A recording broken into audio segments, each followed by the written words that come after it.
Good morning everyone, welcome to another Hatton's live stream where we show you some of the best models available in the UK today. Today we're taking a closer look at the Dapol O-Gauge Class 08 shunter, so feel free to get involved in the chat as well, and if you have any particular questions regarding this model I will answer them throughout the show.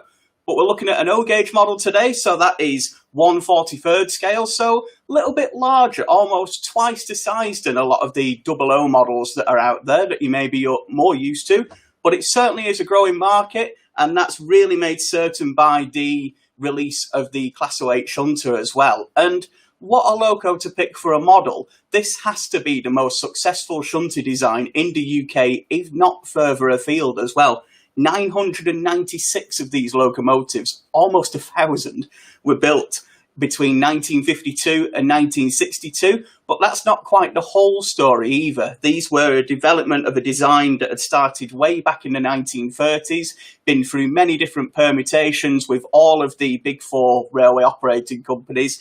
British Railways standardised the design based on the LMS Class 11 and then made it into the Class 08 shunter, which was used all over the UK and some even further afield across the world as well.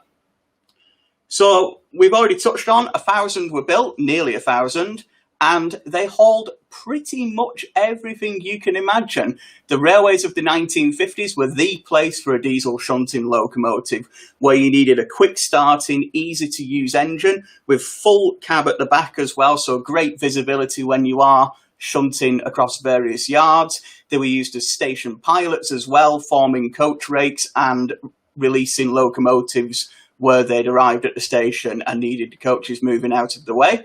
They were used in dockyards, industry, locomotive depots, moving locomotive parts around as well. You name it. If you went anywhere on the UK railway system in the 1950s and 1960s, you would have seen a Class 08 shunter. And they were originally in livery similar to the steam locomotives as well. So they start off in the BR black with the early crest, as we see here, then went through to the green as well in the late 1950s onwards. For a little bit more health and safety, they did gain the wasp stripes on the front as well, the yellow and black chevrons, and they also got those quite prominently on the rear of the cabs. Into the 1970s, they did still carry on being very useful bits of equipment. Again, most of the locomotives remained in service, some now fitted with air brakes as well. And then into the 2000s, there's still quite a few locos out there today. I believe there's still 100 on the UK mainline network used with various different operators, but with a lot of freight now being bulk freight wagons and not needing shunting so much, and a lot of passenger services being multiple units and electric services as well, where again, the formations don't really need changing or shunting, so there isn't quite as much use for the 08 shunter anymore. But even after, well, nearly 70 years now of these being in operation, they are still out there, they're still in use, and you can find them across the UK's railways today. And of course, many of them survive in preservation too. So this was one of Dapol's first ready-to-run locomotives in O-Gauge. It's been out for a couple of years now, but at the same time, it is a model that's absolutely full of detail. They have done a couple of different toolings there as well, and we'll go into detail on some of those for you now.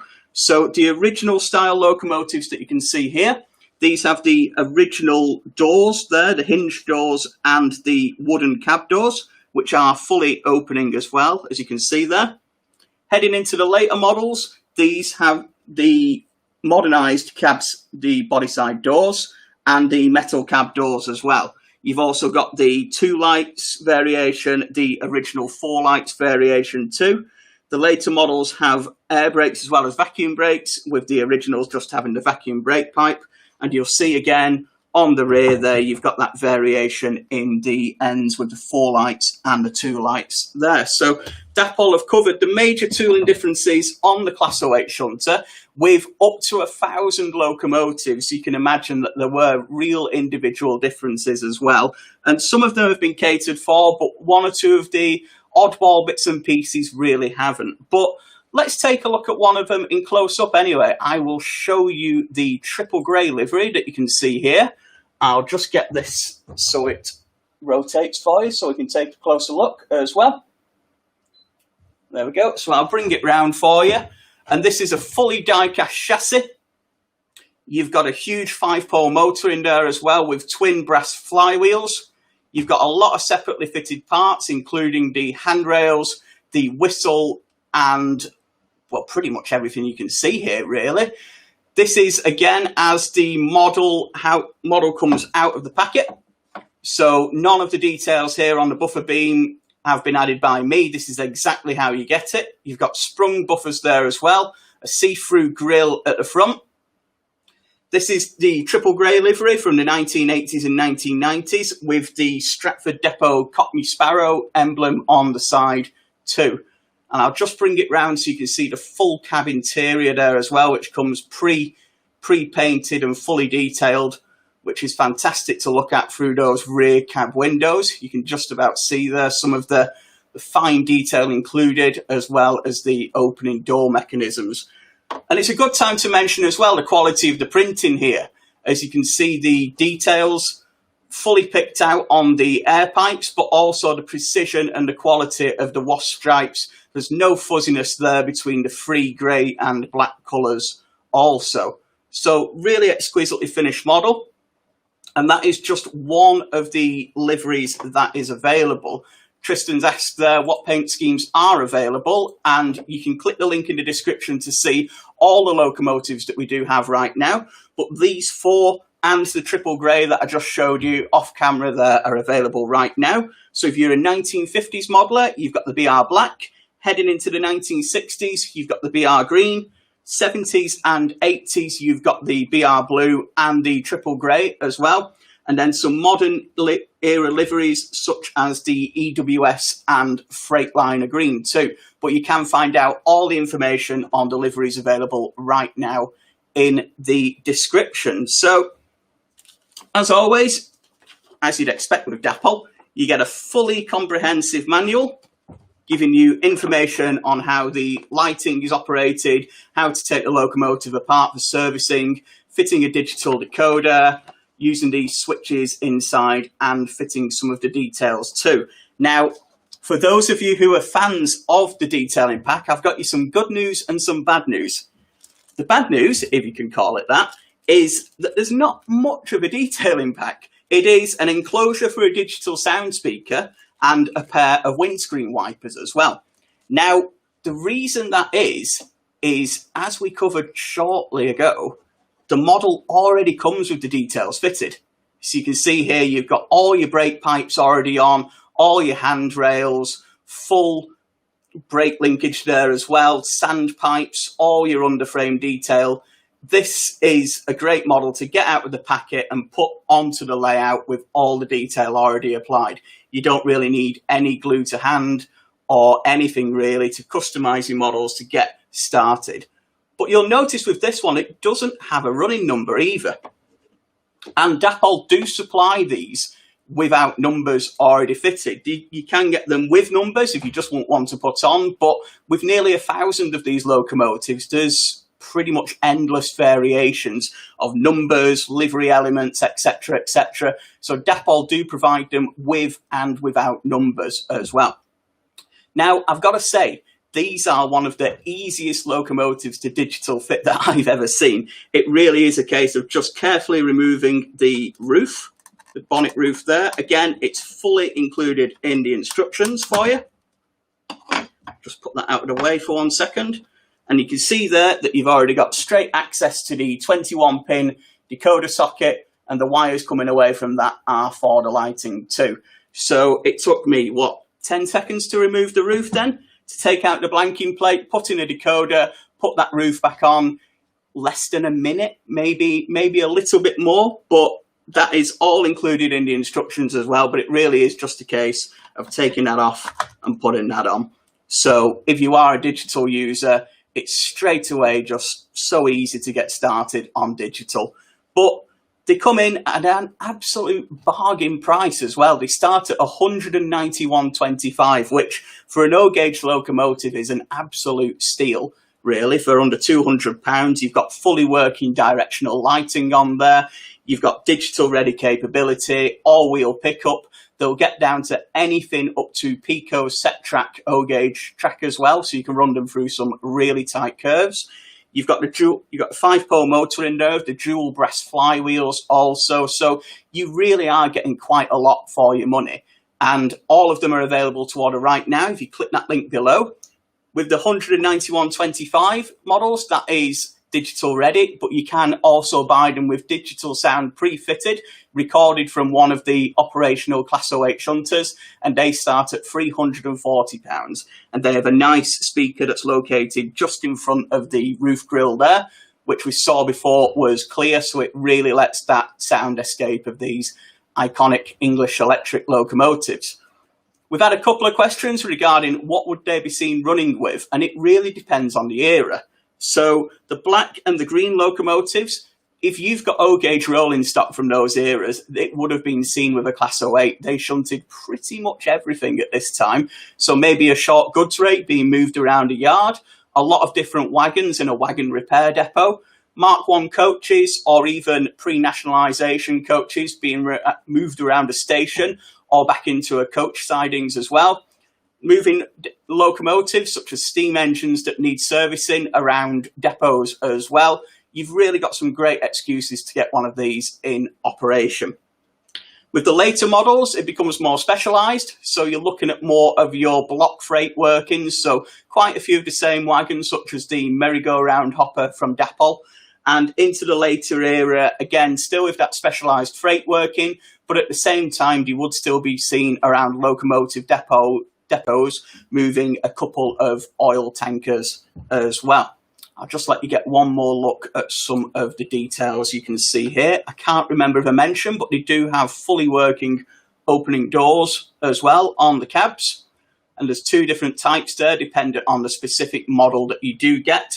There's the difference between the wooden doors and the metal doors too. You've got sprung buffers. You've got a fully working O-gauge screw-link coupling that you can hook up as you would in real life.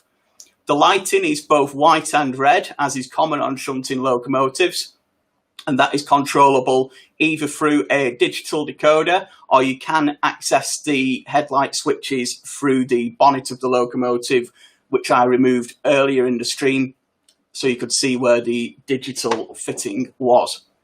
Now, this to me is a great way to get into O-gauge. It is a very quickly growing market with more models, more track, more accessories becoming available every single year. And to start at such a bargain price, I mean, I've got a 4-foot table here in front of me, and you can see that an 08, even such a large O-gauge model, doesn't take up that much space on the table. So even if you are thinking, well, I'd love to go O-gauge, but I've not quite got the space, we're talking less than a foot for this particular locomotive. You could have a couple of wagons behind it. You could certainly have a small shunting layout in 6 to 8 feet maybe. So the layout size of a standard Hornby or double O-gauge train set there as well. So there's some great opportunities to start and to scale, but not needing a vast space either. And with the various different liveries, the various different options, including the customizable versions with no numbers, it's a great way to learn some new skills too. You can either buy some transfers and put new numbers on it. You can have a look at some of the weathering materials, as a lot of these locomotives were actually quite grotty very quickly. With them being shunting locomotives, they weren't really looked after as well as some of the prestigious steam and diesel locomotives that appeared at the front of the expresses. So if you are thinking about learning some new skills, we do sell various weathering equipment. We sell transfers for the numbers as well. If you do want to buy one of these and customize it, it's a really great thing to do. And feel free to ask some of our team if you need any guidance there. And actually, I put my money where my mouth is on that one. I thought that's some really good advice I'm giving to people there. So I gave it a go. I'm not someone who's really a huge modeler, especially when it comes to doing transfers and weathering. I'm a real fan of model railways, but I don't often get my hands dirty. And I actually thought, well, I'm giving people advice, so here it is. I have taken one of the BR Blue locomotives, changed the numbers, given it a bit of a dirty as well. And that's from me, who's learned a lot of skills along the way. So even if you're thinking, well, I'd love to learn those skills, but I'm no good. Well, if I can do it, I'm sure you can too. And I'm happy to give any advice to anyone who wishes to hear it there as well. But these are a great locomotive to really get started with a lot of different ways into the hobby. Whether you're thinking of expanding to O gauge, whether you do want a really high detailed shunter, whether you're a fan of the Class 08s in real life, whether you're a driver who's drove many of these locomotives in real life form and wants to get one in model form too, or whether, as we've just said, you just want to get something, even if you've not got any O gauge track already, and you want to experiment with learning new skills, including weathering and renumbering and some of the other lessons you can learn in model railways. They're really easy loco to get going with. You can put them straight on the track and operate them. You can really easily DCC fit them as well with the removable roof. There's no real tools required. If you did want to get inside the cab to fit a driver, you can do. It's just a couple of screws either end. But as always, Dapol have given us a really comprehensive guide on everything you need to know in customizing them, as well as keeping them spick and span for operation.